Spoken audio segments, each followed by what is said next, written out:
Hola, vamos a ver en este vídeo cómo poder configurar nuestros tableros para que personalizarlos a lo que nosotros realmente esperamos de ellos, sobre todo a la hora de poder filtrar de manera rápida, a la hora de ir pasando nuestros issues de un estado a otro. Vamos a ver esta configuración dentro del proyecto concreto.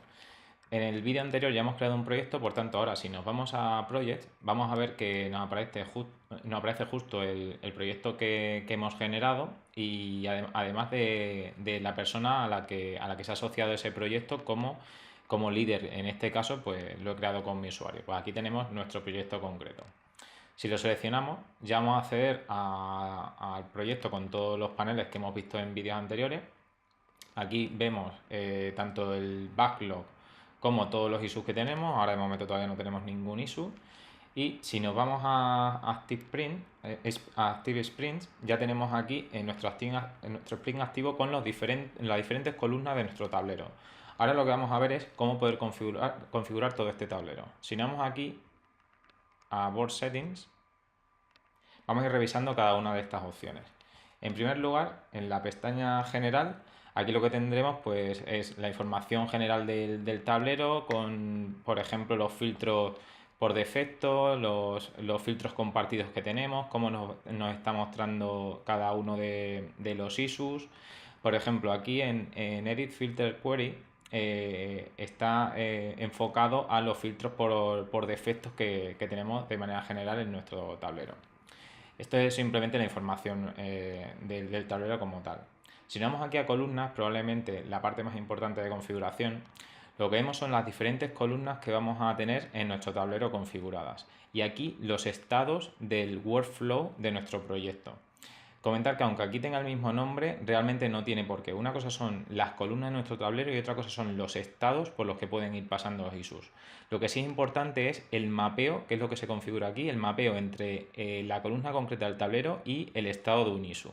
Por ejemplo, podríamos tener una nueva columna, vamos por ejemplo aquí a Add Column, que en lugar de estar para hacer en progreso y después finalizado, pues podríamos llamarla Ready for Testing.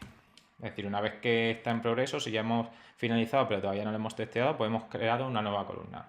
¿Qué ocurre? Ya nos indica que esta columna no va a aparecer en nuestro tablero si no tiene un estado del workflow asociado al issue mapeado en esta columna. De hecho, si nos vamos a Active Sprints, vemos que aunque la hayamos creado, no nos aparece dicha columna. Si nos vamos otra vez a las opciones, lo que vemos aquí es justamente que la columna to do está mapeada con el estado to do. Para que veáis que no tiene por qué ser así, la vamos a llamar, por ejemplo, pendiente sprint. Recordad que ya el estado to do lo vamos a utilizar para los issues y digamos, el estado o la columna concreta del tablero ya van a ser para los issues que seleccionemos dentro de ese sprint. Los issues que no estén en esta columna del tablero es que van a estar en el backlog o ya van a estar en otras posteriores. Aquí a esta le vamos a llamar en progreso. Es sobre todo para que veáis que no tiene por qué haber el mismo nombre o el mismo mapeo. Aquí lo vamos a poner en finalizado. Bien, esta columna de Ready for Testing de momento la vamos a quitar, únicamente para que lo vierais, y cuando estemos viendo la parte de Workflow la vamos a volver a crear y vamos a asociar un estado concreto. Por tanto, de momento la eliminamos. Y comentar que siempre va a haber, pues eso, un mapeo entre columna y estado. Si por ejemplo un estado lo moviéramos sin mapear o a otra columna, esta columna ya concreta ya no aparecería en nuestro tablero, puesto que no tiene un estado de issues mapeado. También puede ocurrir que en una columna concreta haya dos estados mapeados, y cuando pasemos un issue de, por ejemplo, de la columna de pendiente sprint a en progreso, lo que va a hacer Jira es preguntarnos en qué estado queremos asociarlo. Es algo importante que cuando tengamos un issue y lo arrastremos a otra columna, automáticamente el estado de ese issue va a pasar al estado asociado y mapeado a esa columna concreta. De momento lo vamos a dejar así, y algo importante también en las restricciones de la columna es el contador de issues. Por ejemplo, si lo añadimos, nos va a poner, digamos, como un trigger de máximo y mínimo. Si por ejemplo le ponemos que no haya más, queremos que en progreso no haya más de 5 issues, pues lo podríamos indicar aquí, y en el caso de que tengamos más de 5 issues en esta columna concreta, nos la va a marcar en rojo para que sepamos que nos estamos pasando de la restricción que hemos indicado. Lo vamos a dejar así de momento. Aquí en Swimlines lo que hace es agrupar los diferentes issues, por ejemplo, por historias, por épicas, por la persona asignada, por el proyecto. Aunque tenemos un tablero asignado a un proyecto, este tablero también lo podríamos utilizar incluso para diferentes proyectos. De momento lo vamos a dejar en Stories, que nos lo agrupe por Stories. En Quick Filters, digamos, estos son los filtros rápidos que nos deja realizar una vez estamos en el tablero. Por ejemplo, aquí solamente hay un filtro de lo que está actualizado recientemente y de lo que está asignado a mí. Podríamos configurar cualquier otro filtro o incluso con el lenguaje JQL, que lo vamos a ver en otro vídeo, también podríamos configurar de una manera sencilla cualquier filtro. Los Quick Filters, si nos vamos aquí a Active Sprints, los tendríamos aquí. Entonces solamente tenemos los dos que hemos visto configurados y nos aparecen aquí como vemos. ¿Vale? Nos vamos de nuevo a las opciones. Aquí en Car Colors podríamos poner que digamos, cada uno de esos issues, la tarjeta asociada a ese issue, nos la ponga en un color en función de, por ejemplo, la prioridad, la persona asignada o una query concreta que generemos. La vamos a poner, por ejemplo, basado en la prioridad y en función de ello que nos ponga de la mayor que sea en rojo y la menor sea en gris. Vamos a dejar así por defecto. En cuanto al Card Layout, aquí lo que nos va a mostrar es los campos adicionales que se ven dentro de las tarjetas asociadas a ese issue.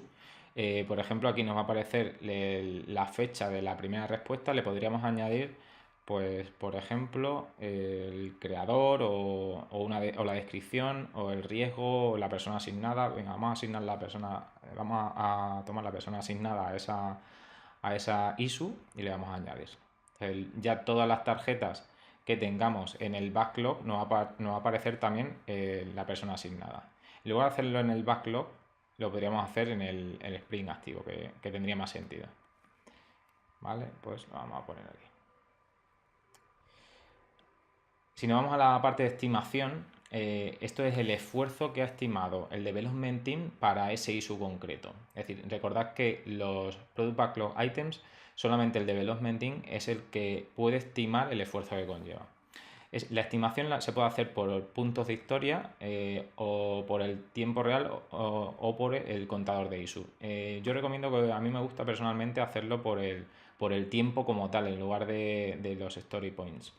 De hecho, si lo indicamos así, ya nos va a permitir que cada persona cuando hace su trabajo le dé a log work dentro del issue y va a ir generando un contador de horas realizadas. Si le seleccionamos aquí en el tiempo restante y tiempo empleado, gracias a que hemos seleccionado la estimación en base al tiempo, también nos va a dar una gran información acerca del tiempo que estamos empleando en el issue. Y por último, para configurar el tablero, aquí en Working Days le podríamos asignar pues, la zona en la que estamos y los días que consideramos que son Working Days. También podríamos aquí añadir otros non-working days que queramos por algún festivo que, por ejemplo, se trabaje o cualquier anomalía. Bien, pues con esto ya tenemos el tablero creado. Si vamos aquí a Active Prints, veríamos que ya en nuestro tablero ha cambiado los estados a lo que le hemos configurado nosotros. Y aquí veis que tenemos aquí un máximo de 5 indicando que no puede haber más de 5 issues en este estado, puesto que si no se resaltaría esta columna concreta. A partir del próximo vídeo ya empezaremos a crear issues y veréis cómo van pivotando de estado entre todas las columnas de nuestro tablero. Muchas gracias.